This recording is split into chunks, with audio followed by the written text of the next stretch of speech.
Okay, hello everybody. Thank you for hopping on and watching this video. I don't want to become the Atf Form One instructional video guy, but I know I made a video about that in the past, and I kind of wanted to keep it up just for the people who need the help, right? I'm sharing my screen here. Hopefully you can see on the left-hand side an email that the Atf E-Forms have sent out. This goes out to everybody who has an account with the eforms.atf.gov website. And then on the right, I have the current site pulled up. So basically what's going on, the ATF has announced that they're doing a technology upgrade, which is taking place tomorrow, December 17th, right?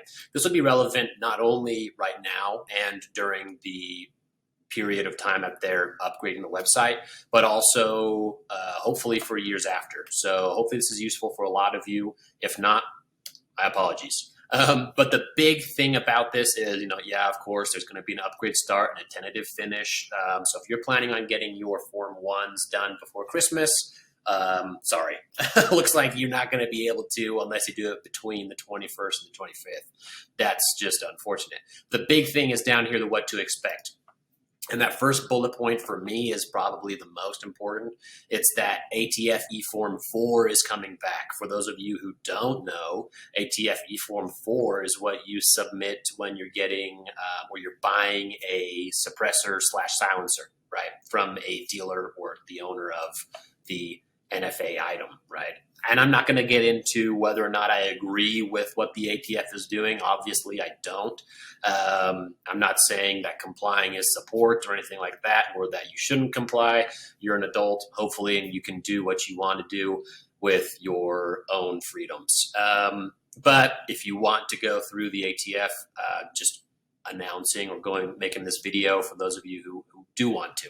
Anyways, Atf Form 4 is coming back, so how that's going to impact SilencerCo and what they're doing with their E-Form kiosks kind of a deal, that's going to be really interesting to see. I'm curious to see how that E-Form functions. You can bet your biscuits that as soon as that is done, I'm going to hop on here and submit probably another Form 1 and a Form 4 just to kind of go through that process. Maybe I'll record a video and do that as well for those of you who are interested. If you are interested, leave a comment.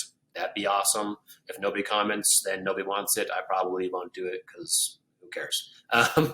ATF submission of ATF forms 1, 2, 3, 4, 5, 6, 6A, 9, 10, and 5300.11.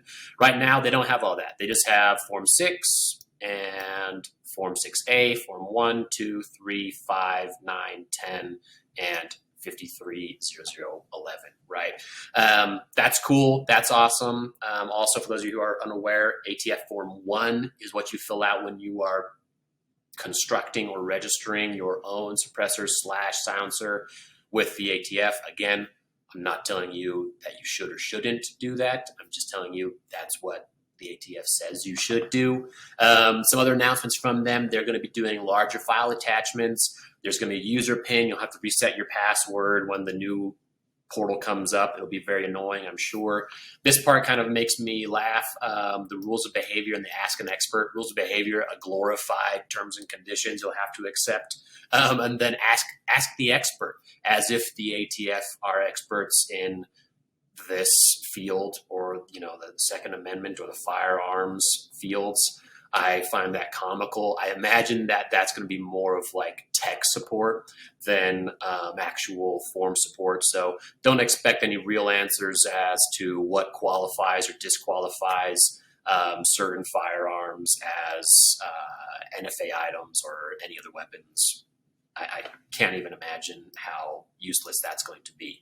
And then this one gets me to use of smarter technology. No idea what that means. I guess we'll find out. They're doing some API and CAPTCHA stuff.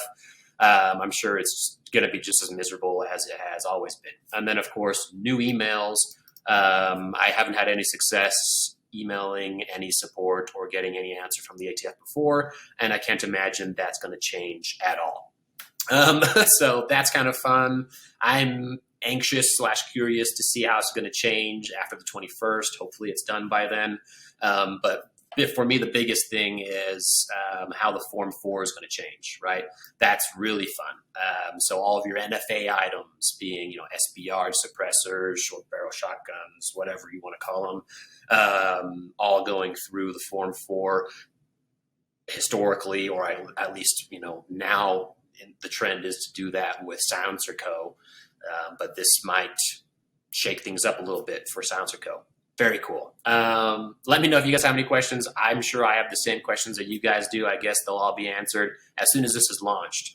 So fingers crossed that it's actually an improvement for those of you who want to use it. Again, I'm leaving it up to you guys if you actually want to use this or not. And let me know what you guys think of the whole thing. I will for sure release a video, at least when the new interface comes out, walking through the Form 1 for sure again, and maybe the Form 4 if I feel like submitting one of those. I don't know. Sweet. Thanks for watching, guys. Again, I don't want to be the Form 1 guy or the ATF guy, but this came up and I couldn't resist. I'm probably going to do some more actual activities / DIY stuff. So let me know what you guys are into. It'll be fun kind of getting to some of my other hobbies. I don't just sit behind the computer and look at atf.gov all day. That would probably not be fun. Anyways, thanks again, and we'll see you soon. Bye-bye.